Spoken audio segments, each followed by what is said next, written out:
to Got Your Back Chat, a podcast where we talk about whatever we want as young people. Today we're joined by Ruby, Tosh and me, Scarlet. How are we all today? I'm good.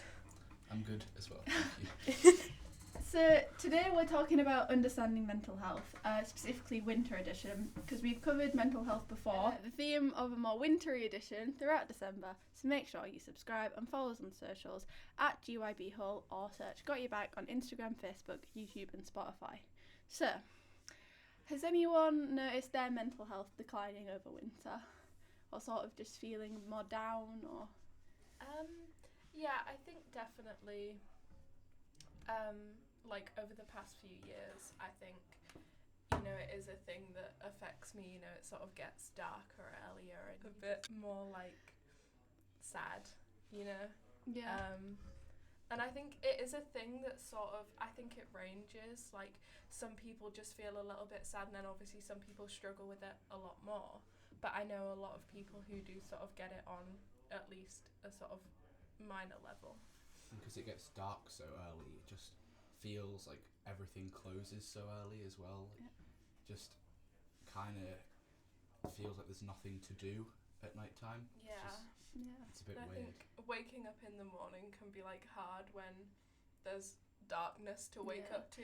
I mean, like last week I went out for, me, my dad and my brother, we went out for dinner and we were back at like 6:30, and then I got home and I was like, obviously it's pitch black by 6:30, so I was like, well, I might as well just go to bed, you know. And it was like 6 o'clock. I feel like you spend so much time in your bed Yeah. in winter because it's just dark so long. Yeah. And obviously when you spend a lot of time sat alone in your bed, then it makes you sad. Yeah. So. And I mean, specifically, I thought with this topic, you know, last year we were in lockdown over winter. That just makes everything 10 times worse. Yeah. You have the problem that you don't want to go out and then you physically can't go out. Yeah. It just makes everything Like, worse. and you said about like nothing being open, like it was just so much worse. Like you can't, like, because obviously the summer lockdown wasn't too bad because you could sit in your garden and you could do like stuff like that. But I just remember like you just spend all day in bed and like you said, that's just not good. Yeah, Like you're that's sort of just left not good. alone, sat in bed like with your thoughts. Yeah. It's sort of it's not fun. No. So obviously, a lot of people sort of feel more down over winter, but there is actually something called seasonal affective disorder. So the symptoms of this are kind of having a more persistent low mood, lack of energy, or feeling more tired, craving comfort foods, being irritable, losing interest in everyday activities, and feeling other symptoms of depression, such as, you know, feeling hopeless or worthless. So it's sort of a normal feeling to feel down over winter and for the darkness and stuff to get to you, but just know that there is an actual mental health disorder called SAD. So if you feel like that's something that you're sort of struggling with and it's not just a bit of downness, just, yeah, it's an actual thing. So just, know that. So guys, how do you cope with feeling down? I quite like to talk to other people about it. I think it's important to talk to other people, because especially when you're alone for so long, or when you don't go out very often, you can start to think that people don't want to spend time with you, and just stuff like that. So it's really important to keep in touch with your friends and your family and just make sure not only that you're helping yourself, but you're also checking that they're okay as well. Yeah, and I think as well, if you're gonna talk to people, you don't necessarily need to talk about, you know, you don't need to always be thinking about like, oh, I'm really sad right now. Sometimes you could just use a bit of a distraction, you know, like you sort of call one of your friends or you call like a member of your family or something and you just talk about like, you know, general things. You don't have to talk about how sad you're feeling because sometimes that can make you even more sad. I think you just need to stay a bit social, because it really helps when you have someone to talk to about anything. Yeah, I think distractions are a Yeah. huge thing. I think obviously don't ignore your problems. That's not a good piece of advice. But I think distractions, you know, like watching things that you enjoy. I know, like over winter, I rewatched The Fox and the Hound like 500 times because that's a film I used to like when I was younger, and it's so sad. It doesn't make me feel any happier, but it is sort of like finding, you know, your like comfort films or like the videos you've watched like over and over again, and it's just distractions and sort of things that take your mind off it. Yeah, and I mean, obviously a lot of people picked up hobbies in lockdown, and that wasn't just, you know, I don't think that was by coincidence. That was because you need a distraction when you're sort of stuck in your home, you know, whether that's because of COVID or just because it's winter and you don't want to go out. It's good to have something there, you know, maybe like pick up an instrument or like try painting or drawing or, you know, do a jigsaw, just anything, you know, there's always fun things to do around the house. Cooking, baking, that's a good one Baking for winter. is good. Love baking. So specifically, you know, I said I watched The Fox and the Hound over and over again. Do you have any specific fun little quirky things that you do when you're feeling down? I think I draw and paint, because I mean, whether I'm sort of like sad and I need to sort of get it out and I do a sort of sad piece and I sort of get all of my emotions out in it, or if I'm just, you know, if I want to make myself a bit happier, so I draw something happy, like I don't know, like a meadow or something. I think it just helps, you know, either take my mind off it or work through whatever I'm feeling. It can sort of go either ways, so I think that helps a lot. I like to watch Ghibli movies when I'm feeling particularly sad. Just easily comfortable and beautiful to watch. I just think they're great. Yeah. Howl's Moving Castle is your favourite one, or have I just made that up? No, it's my favourite one. Yeah. There you go. I think I've seen it the most, but I don't know. I haven't watched all of them, so I don't know which one is my favourite. I like Ariete as well. Yeah. I Kiki's like Delivery Ariete. Service has a special Oh, place in my heart. So, Christmas, guys. Is everyone excited for Christmas? I'm excited. I'm going down to see my grandparents. That's so and fun. I'm seeing one of my friends in Birmingham, and I'm very excited. I'm also quite excited. Quite Aesthetic. quite excited. My brother's coming back from university. I'm quite excited to see him. I think it'd be nice. And my other brother is coming from Manchester to spend Christmas with us, which is nice. That's so fun. I'm quite excited. I don't actually know what I'm doing over Christmas. You're getting a Taylor Swift album. Oh my god, I am. I'm getting Taylor Swift album on vinyl. I'm so excited. Yeah. So Christmas, great time, fun time, loads of great plans, but can get kind of overwhelming sometimes. Yeah. Do either of you find that? I think I enjoy Christmas like when I'm, you know, when I'm like ready to enjoy it, like then it's fine and it's fun and I enjoy being Christmassy. But I do think it can get very like everywhere you turn it's Christmas and it's like, oh my god. Especially like when it's like November and there are like already Christmas decorations up and I'm like, Yeah.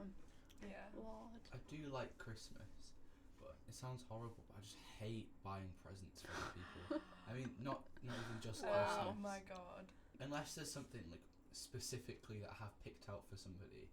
I just hate finding presents. No, for I actually people. love that on the opposite. I actually love buying presents. Yeah, I love Giving buying Like a presents. couple years ago, do you remember when we were going to do a Secret Santa, but then it just fell apart because the plan was to buy one person one present, but then most people just wanted to get everyone presents, and I know I did, so then it kind of just fell apart. You know, I love getting people presents. Yeah. But I feel like, especially with family and like all of the pressure on Christmas Day, it can get really stressful when Christmas Day like something goes wrong or something and then it isn't this perfect, because I feel like it's like I know what you're laughing about, because I have a fun little story about Christmas, but I don't know whether I should tell it.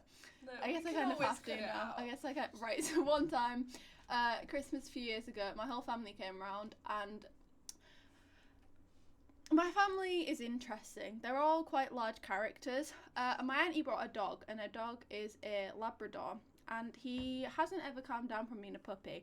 And basically, the story goes, this might get cut out because it's absolutely disgusting, but the story goes, my mum's cooking Christmas dinner. My mum's called Lindsay, that's important to the story. Oh, I love My mum's Lindsay. cooking dinner, my granddad comes in and he goes, "Oh, Linz, think you've dropped a bit of gravy on the floor."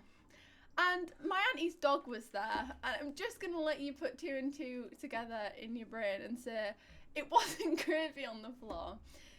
So, anyways, moving on. Yeah, Christmas can be very stressful, right? There's a lot of people in one house, and there's a lot of expectations and a lot of cooking, so it's very warm. And the pressure just kind of, it's like the rate of reaction, the pressure increases, it can be a stressful time. And I think as well there's such a big expectation of like you all wake up at like 6 in the morning and then spend every waking hour together until like 10 at night, and it's like I think people forget that you need your time alone even on Christmas. Like it's okay to spend like half an hour in your room like after you've had Christmas dinner to just like maybe watch a video that you like, or just like calm down a bit, And I think people forget that you don't have to spend every single second together on Christmas, and it's okay to sort of spend some time, have some you time. I agree with that. I just think as well, I don't think I ever remember once what I did on Christmas Day apart from like open presents and eat the food. Like apart from like, what did I actually? Yeah. What do you actually do on Sometimes Christmas apart from? when we're at my grand's, then my dad will like make us all go on a walk after Christmas Do you know dinner. what? And it's like I do not want to go on a walk. I kind of like the walk. No, but I don't. And they're like, "Oh, it's so good. We'll make room and then we'll make sandwiches when we get back." And it's like, no, I just want to sit in bed. Like I feel like I hate it on the day, but looking back on it, like I remember I went on one last year and I remember it like it was kind of good. I used to go to my auntie's in Essex every Christmas, and we'd always go on a walk after opening presents, and it was painful. After opening, not after food. Oh, maybe it was after food. Because after food makes sense. After breakfast. Yeah. But we'd always walk down. She had this she lives in this really rural area on a really really long road. We'd like walk all the way to the end of the long road and just come back. It wasn't like it was particularly scenic. It was just a walk that we could go on, and it was awful. No, I mean one good thing about being at my grand's is that the views are pretty. It's just freezing, and I just want to stay inside and digest. I don't want to go outside and do it.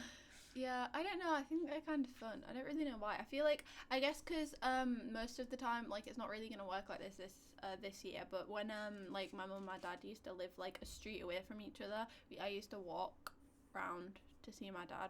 So then that was kind of fun. But we used to go. I don't know. I think last year before, my brother got a bike. So then my brother went on like a little bike ride around, and then I like walked behind him. I find it kind of fun. About the pressures about enjoying presents that you get is immense, and I absolutely I wholeheartedly don't think I've had a present that I don't like. No, but even when you have a present that you like, you're so stressed out about like what if they think I don't like it, because you sort of say like you're like, what if I'm overdoing it, and you're like, oh thank you, I love it, and then you're like, did that sound sarcastic? And it's like I spend the rest of the month like thinking about how I answered that question. There's nothing more than I despise about opening a present in front of people and then other people asking what you got. I don't really know why. It's just like every time, like even when I open my advent calendar, my dad asks, what did you get? Every time, and I don't know what it is, but it just really, really gets on my nerves. No, I don't mind. Like, I don't mind it when people are like, what did you get? Because I like being like, oh, I got this. But like, I just don't like.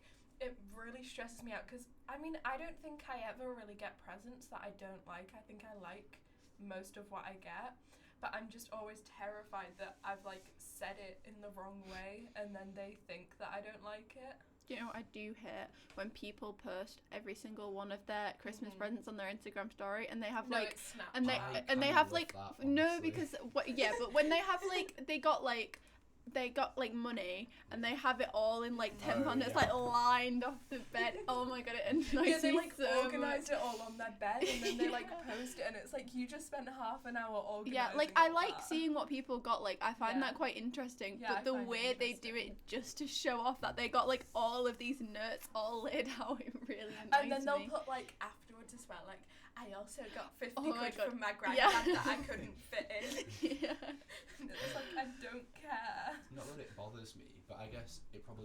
for some people about like people that are slightly less fortunate, and then other people flaunting their presence on social media. It's kind of, I don't know, seems a bit weird, but I do enjoy seeing what people got. I like seeing what people got, but I don't like seeing the amount of £10 notes they got. I don't feel that that's necessary. Do you know what I love those advent calendar TikToks. Oh, I love those. You know when they have like 5 different advent calendars and they open them every single day, and I binge watch it. They're so good. So like the luxury brand advent calendar ones as well. They're really good. Apparently, wasn't the Chanel ones like really bad? Wasn't it really bad this year? It's so bad. She's like, I got a keychain.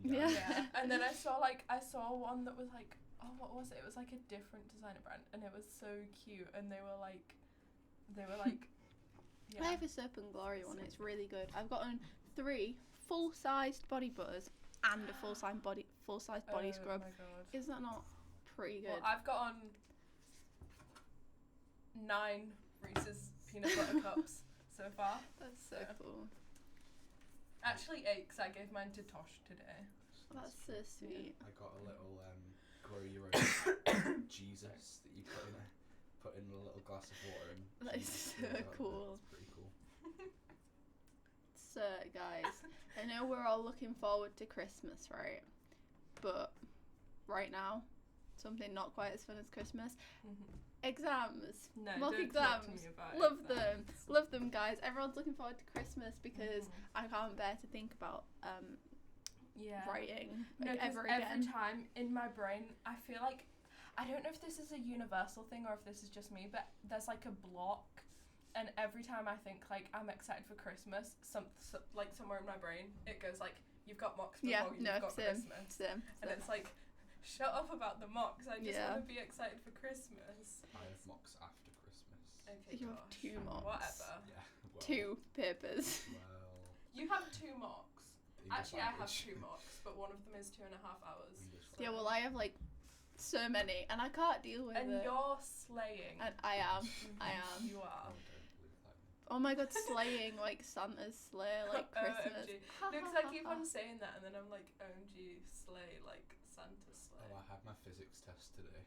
How was it? It did not go. Actually, it didn't go that badly, but it didn't go that My badly. maths ones today went awful, but it's kind of not that bad when you get out of the exam hall and then you're like, so how was it? And everyone's like, oh my god, it was so bad, because then it makes me feel better, because I'm like, okay, it wasn't just me who found it awful. No, but you know when you like get out of it and you're so ready for everyone to be like, oh, that was so bad, wasn't it? And everyone is like, oh, that was so easy, that was so good, and I'm like, shut up. Yeah, that happened to me with like the chemistry paper I had the other day, because I thought it was so bad. But yeah, exams, they're stressful. Yeah, they're not mocks good. can be very stressful. That's really stressful, especially when like it's so many in such a short period of time. Like I have like we break off on the 16th is the last day, and I don't have a day where I don't have an exam until I have one on the day we break off, and it's like, and most days I have 2, and it's like it's just bad.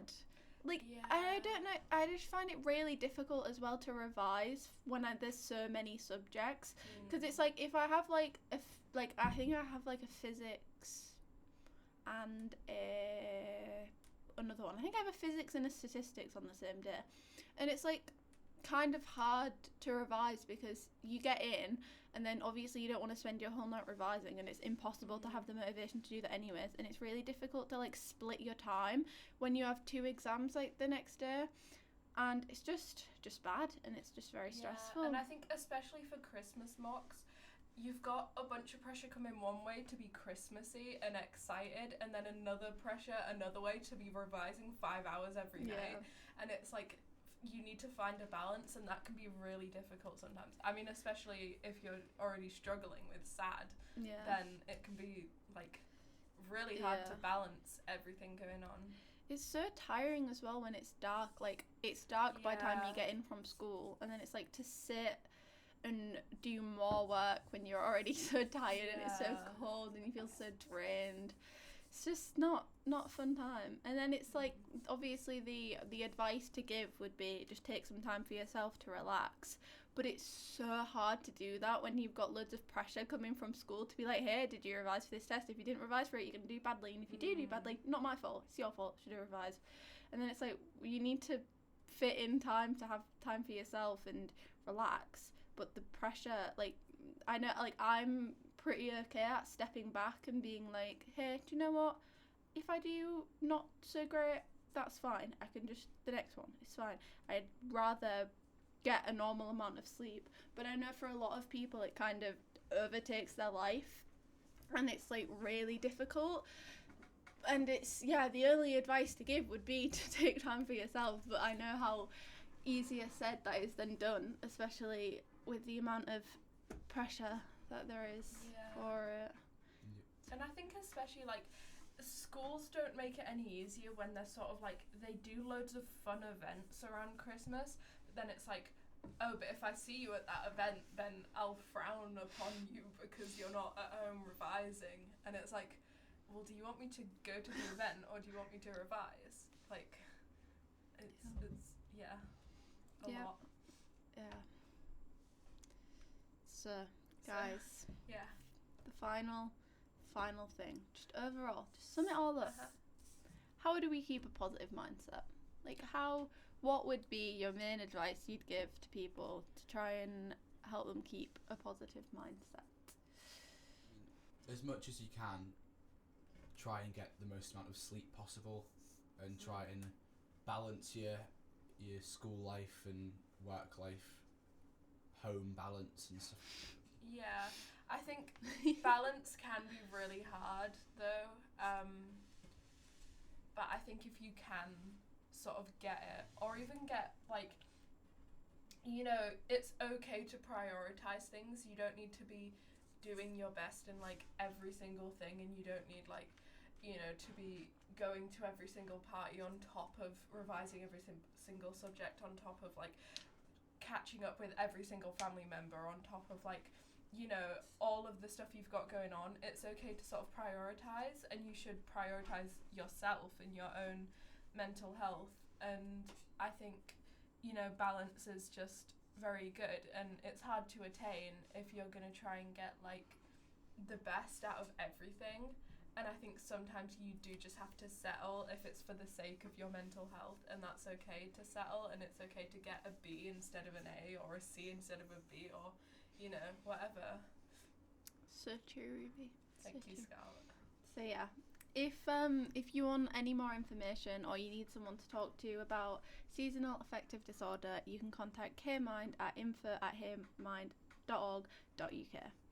And that is it from us this month. Thank you very much for listening, and make sure to follow us on our socials at GYBHole. And remember, all of our episodes are on YouTube and Spotify, and they're really good, so you should listen to the rest of them. Have a great Christmas and a happy New Year. Goodbye. Bye-bye. Got Your Back Chat is a podcast made by Got Your Back, a media made by young people for young people. Got Your Back Chat is managed by Eskimosoup for the Got Your Back campaign. Alice O'Dwyer is our campaign lead, Jenny Harrison is our producer, Keely Graham is our designer, and Peyton Hutchinson made the jingle. You can follow Got Your Back on social media by searching @GYBHull, and make sure to subscribe to this podcast wherever you're listening to hear more in the future.